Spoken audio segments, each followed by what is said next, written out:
Hi, my name is Cold Beer, and let's start with Tainted Grail, The Fall of Avalon. Let me start with the fact that this is an incredible game inspired by the Elder Scrolls franchise, and especially Morrowind. You will find an impressive open world, and with the newest patch a whole new region was added, along with it additional 10 to 15 hours of brand new gameplay. And of course I tried the new content as well. I'm a huge fan of first-person RPGs. I played as a mage and I really enjoyed it. The spells I casted looked and felt really good. That's because developers added a few tricks that make you actually feel the impact of your spells. Time slightly slows and the sound effect is awesome as well. Take a look at that. Give up!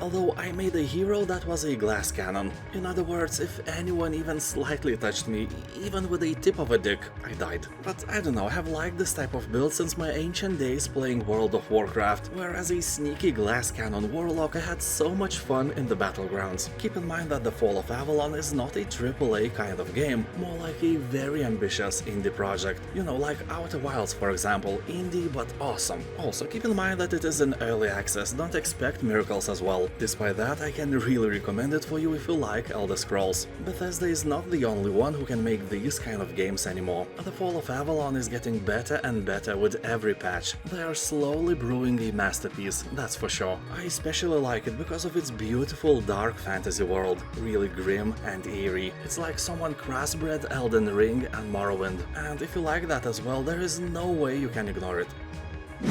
Voor De Kroon, or whatever it is pronounced, is not something you encounter every day. It is a mishmash of games like Chivalry, Mount and Blade, and even Total War, or as developers call it, just a medieval war game. You will fight for control during the Frisian-Olandic Wars. Set in the medieval 13th century, the game features a strategy campaign and historical battles. You will fight with your army and command your troops, or you can fight as one of your units in first person. The concept is not new, but it's for sure an entertaining one. Developers say that the appearance of the warriors is as authentic as possible. They have researched and recreated all the historical armors with love, or with hate, I don't know which is better for historical reasons, and you will participate in battles with up to 720 of these fancy knights. The game is in early access, but it already has around 90% of positive reviews, so for this title the future seems bright.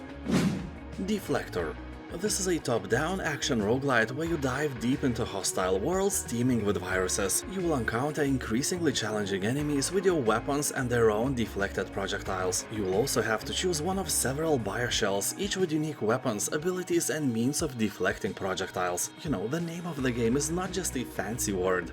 It's your profession, I guess. I can even imagine the job listing for the task. Must have at least 50 years experience of deflecting. Have to speak native level of Spanish, English, Lithuanian, Ukrainian and Mandarin. Must be proactive, must have experience of koala breeding, taming ostriches, and at least PhD in quantum physics. Salary €3 an hour. To be honest, all the job ads sounds this way. So here every world you'll visit is filled with unique hostile fauna, ready to swarm you with their pathetic bodies and stingy bullets. The game is difficult and dying here will be your daily routine. Every enemy is deadly, from the smallest stuff to the imposing apex virus at the end of each world. But don't you worry, you will learn to overcome every foe through trial and error. Well, honestly, probably not, I'm just being nice, but you may have fun anyway. The review score is close to 90%, so if you like the style, think of getting it. Bendy and the Dark Revival. The second part of Bendy and the Ink Machine was released 5 years after the success of its predecessor, and surprisingly it is even more loved by the puzzle and horror fans than the first part. On Steam it is close to an overwhelmingly positive title, and that is a thing you cannot ignore. You will play as Audrey as she explores the depths of a creepy animation studio that's gone completely mad, just like your alcoholic Uncle Steve who believes that Earth is in the shape of a vodka bottle. Yeah, flat flat earthers are such a thing of the past. Anyway, he will combat ink-tainted enemies, solve puzzles, and evade an ever-lurking ink demon while seeking your way back to the real world. You never know who or what is going to be around the next corner in this crazy realm of shadows and ink. Like in the first part, you will have to discover the truth, escape the studio, and above all, fear the ink demon, and survive. A wonderful game for your spooky evenings. Deadlink. This is a cyberpunk first-person shooter with roguelite elements. You are an elite operative recruited for the experimental Deadlink project, so here you will pilot an autonomous combat shell and fight your way through cramped slums, twisted labs and grimy warehouses to topple the most powerful corporations. You will find a deadly and diverse arsenal of weapons, upgrade your skills and tech, devastate destructible environments and bankrupt the evil corporations by killing all their employees, I guess. Yeah, you can't make millions of dirty money if everyone who works for you is dead. The logic is unbeatable, unlike your enemies. And yeah, I'm pretty sure that you will play this game just because of the story, the plot and love-hate relations between simple folk and the evil rich. That small part of never-ending carnage is just a nice addition, not important. Tribes of Midgard. This is a cooperative survival game in which you must resist the oncoming invasion of giants during Ragnarok, latter meaning the end of the world in Viking language. Here you will need to explore the wilderness, craft new weapons, and be prepared to defend the sacred center of your village from the grim shadows. All the while the giant of Jotunheim stalks closer to your village, seeking to destroy Midgard, and fulfill the prophecy. Basically, this is a Norse mythology game where you can gather a group of up to 10 people and try to survive in a procedurally generated world. The longer you and your tribe survive, the greater will be the rewards. Maybe this time your potato salad will have actual potatoes in it, you never know. Rewards here are great. POSTAL, Brain Damaged. In this boomer shooter spin-off of the POSTAL franchise, things are about to get weird. Everything happens in your brain, and that brain is not a healthy one by any means. Overwhelmingly positive reviews left by thousands of players say to us that the idea and the execution here is flawless. In-game you will encounter fast and challenging enemies and diverse environments. Also, you will enjoy crude humor, nicely presented gore and fantasy violence. Anyway, people on Steam are saying that this is a great game with fantastic art and super entertaining gameplay, absolute gem and a must-play. Smalland, Survive the Wilds. You'll traverse puddles as big as a lake, scale skyscraper-sized trees and scramble through cavernous cracks in roads as you explore a huge open world from a new perspective. Well, honestly, we all saw this in Grounded already, but that game is obviously oriented to a younger audience, and Smalland is more like a traditional open-world RPG with heavy crafting and survival elements. Yeah, keep that in mind. Game is filled with various challenges. The squirrel gangs that see you as a walking peanut can be a little overwhelming and add an unexpected twist to your tiny adventures. One of the coolest things is that you can ride various creatures, and not only on the ground, there are plenty of flying mounts as well. And for me, after flying for countless hours in Hogwarts Legacy, it's very hard to go back to any game that doesn't have this feature. Anyway, you can play the game alone or with friends. Also, if you are afraid of spiders, fair warning, you are a pussy. I'm kidding, I just wanted to stress out that here you will encounter some realistically looking and moving spiders that may not be compatible with your raging arachnophobia. Death in the Water 2. Here you will dodge and carve your way through swarms of terrifying sea creatures, controlled by a vicious, giant, mind-controlling kraken that haunts your every move. You will scavenge for hidden treasure to unlock weapons and upgrades, but the environment of this game will make sure that every dive reveals a new nightmare. As you investigate ruins, wrecks and reefs, the tension escalates. The marine life mirrors real behavior, with sharks and creatures remaining passive unless provoked. So don't splash the water and don't pretend to be a seal. Honestly, this advice is legit not only in this game, but also in real life, except if you are attending a gathering of people who pretend to be seals, which is a very popular thing in Estonia, for example, I'm not joking. So the game features a campaign, also survival and free roam modes. People on Steam are saying that this game is very detailed and is suitable for almost every first-person shooter horror fan. The only bad thing is, if you get motion sickness easily, then avoid. The Planet Crafter. The adventure here starts literally the same as in Subnautica and many other alien planet exploration games. You are falling from space in a tiny capsule that will be your only home and link to humanity. So you manage to land with all your body parts intact and may start exploring unfriendly nature around you. Well, alright, I ain't gonna lie, in the Planet Crafter you ain't gonna find any hostile enemies. It's a very relaxing game where you don't have to worry about creating new weapons to defend yourself from large alien monsters, nothing like that. Here you have to gather minerals and resources to survive, and craft all the tools you'll need in order to fulfill your mission, which is to terraform this planet and make it habitable for humans. And half of humanity has boobs, so just saying, a noble goal. Also keep in mind that this is not just a crafting game. You will explore old crashed ships and ruins and discover a planet full of mystery. If interested, keep in mind that you can play the demo version on Steam for free. Days Gone.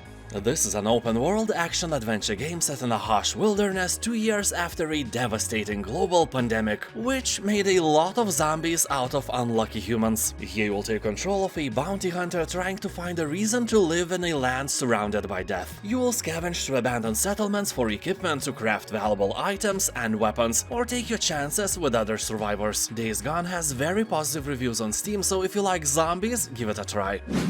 Detroit: Become Human.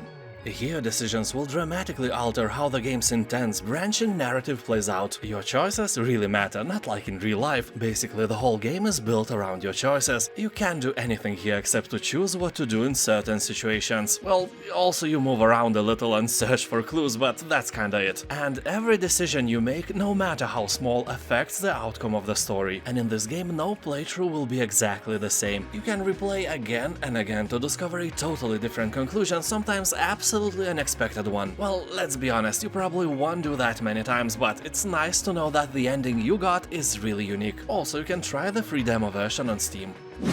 Batman: Arkham Knight Premium Edition. Here, obviously, you will become Batman. The game comes with the introduction of the Batmobile and enhancements to signature features, such as free-flow combat, stealth, forensics, and navigation. The main feature, the Batmobile, is brought to life with an original design featuring a distinct visual appearance and a full range of high-tech gadgetry. It is designed to be fully drivable throughout the game world and capable of transformation from high-speed pursuit mode to military-grade battle mode. The vehicle sits at the heart of the game's design and allows you to race the streets at high speeds and catch most dangerous villains. Batmobile also augments your abilities in every aspect, from navigation and forensics to combat and puzzle solving. People on Steam are saying that Arkham Knight looks better than most games today and is immensely fun. The reviews are around 90%. The game is great.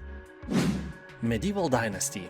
Here you take on the role of a young man who has fled from war and wants to take his fate in his own hands. From being alone, inexperienced and poor, he will develop into a master of many skills, a leader of community and the founder of a prosperous dynasty. Dynasty which is meant to last and prosper for generations to come. So you can create a tiny medieval North Korea for yourself and thrive, while your friends eat grass. You will defend against wild animals, hunt for food, gather resources, craft equipment, build yourself a house and become a founder of a whole village. Tough winters and unexpected events will challenge your skills and dexterity as you strive to build your own legacy. One of the coolest things for me here is the entire year cycle, with 4 seasons and realistic wildlife that really helps with the immersion. Jagged Alliance 3. In the sequel of the legendary tactical strategy turn-based franchise, you can select from a huge cast of mercenaries, all with their own unique personalities, quirks and backstories. Then go out and explore the land as you meet new people, earn money, grow your team and ultimately make your own decisions that will decide the country's fate. Here you will also find a campaign that you can play alone or with friends in online co-op mode, control territory, train the locals, command multiple parties and defend against enemy forces in an alive and active world. You can customize your weaponry and even decide on the fate of the country in an open RPG structure. Honestly, I was really skeptical about the game's quality before the release, because sequels like that, especially after so many years, tend to flop, while most of them actually fail to live up to the expectations. And Jagged Alliance 3 wasn't anything like that. A very positive review score left by thousands of people proves that without a sweat. Sea Salt. It's a dark fantasy reverse horror action strategy game with a comfy horror vibe where you play as a nightmarish force of Dagon, the Eldritch god. You will be controlling an ever-growing horde of evil minions. To say short, you are evil and you slay good guys. That is very nice, I like that. Game looks easy at the beginning, you just run after some weaponless guys and tear them to pieces. But later it gets harder and harder. That's what she said. And then everything in your control dies horribly. To be short, it's a great game. I have reviewed this game in my channel and back then I gave the game 8 cold beers out of 10, which is a really high amount of imaginary alcohol. Spiritfarer. This is a cozy management game about dying. Here you will take on a role of a titleless Spiritfarer, ferry master of the deceased. Build a boat to explore the world, then befriend and care for spirits before finally releasing them into the afterlife. Farm, mine, fish, harvest, cook and craft your way across mystic seas. Or join the adventure as Daffodil the cat in 2-player cooperative play. Yeah, you can play it with your mother-in-law and bond like never before. The game guarantees relaxing quality time with your spirit passengers where you create long-lasting memories and, ultimately, learn to say goodbye to your cherished friends. A wholesome experience with an overwhelmingly positive review score. Also, you can play the demo version on Steam absolutely free. Dreamscaper. This is a beautiful action roguelite game. At first the gameplay is very easy. At least it was when I played the game. I felt no bigger challenge and all the creatures died from my mighty swings without any problems. I was like, hey, I'm really good at this game. The challenge began when I finally met the first boss. And the fight was great, like 10 out of 10 great. And also it was the strongest aspect of this game. But I was kinda surprised that the more I played, the more Souls-like the game got. Easy peasy beginning was a trap. Actually, Dreamscaper is very unforgiving and difficult. I wouldn't mind, but most of the weapons here are slow, you know, like your sister. I felt like I was swinging them through the water or something, and you have to make perfectly timed attacks for critical hits. That is a hard thing to do with slowpoke weapons, but if this isn't a problem for you, then it may be the game for you. It has great art design, visuals, puzzles, and the gameplay is really fun. Untitled Goose game. Ever wanted to be an evil goose? No? Well, you should, because you can be a menace to society not only being human that you are. Here you'll make your way around town, setting up ranks, stealing hats, honking a lot, and generally ruining everyone's day. This is a nice and funny puzzle game. And also, if you ever feel alone, you can play co-op with your mother-in-law, and that's how there will be 2 evil geese. The more the merrier, right? If you love making people suffer, this game is definitely for you. Outer Wilds. This is one of the best indie games you can find in general. It was named Game of the Year by Giant Bomb, Polygon, Eurogamer and The Guardian, so that alone should grab your attention. If it grabs something else, call the police. Or grab back, I don't judge. Here you are, the newest recruit of Outer Wilds Ventures, a space program searching for answers in a strange, constantly evolving solar system. You will have to gather wisdom for the glory of your nation, because you are the one responsible for exploring outer space. When I played the game, I flew directly towards the sun and died. So believe you me, controlling this spaceship is one of the hardest things you will ever do. Well, I'm probably exaggerating a bit, but it is as difficult as it is fun as well. The spaceship is very responsive, so during your adventures you will have to find out what lurks in the heart of the ominous dog Bramble, who built the alien city on the moon. Well, obviously aliens, but you know what I mean. Can the endless time loop be stopped? And why is potato salad so delicious? Answers await you in the most dangerous reaches of space. Game has overwhelmingly positive reviews on Steam, so you can't be wrong with this one. And now thank you for watching. Have a nice day and I'll see you next time.